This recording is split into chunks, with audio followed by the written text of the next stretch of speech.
நண்பர்களே, நான் உங்கள் கருணா. நண்பர்களே பார்த்துங்க, நாங்கள் இப்போ வந்து பார்த்தீங்கன்னா நைட்டு குளத்துப்புழாவில் அறிவராசனை பார்த்துட்டு இங்கேயே தங்கிட்டோம். குளத்துப்புழாவில் இப்போ அதிகாலை கரெக்டாக 3:30 மணிக்கு எழுந்து ரெடி ஆகிட்டோம். குற்றாலம் கிளம்ப போகிறோம். நம்ம விஜயசாமி வந்து விடிகால பசிக்கு தின்னதுனால வாழைப்பழம் பஜ்ஜி போட்டுக்கிறாங்க.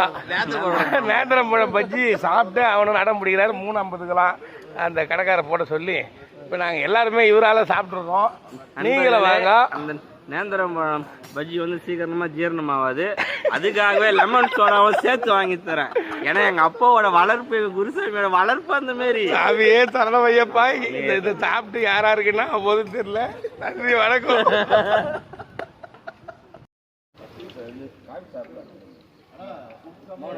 மஞ்சாயத்து என்ன பண்ணுவாங்களா? கலரா இருக்குது.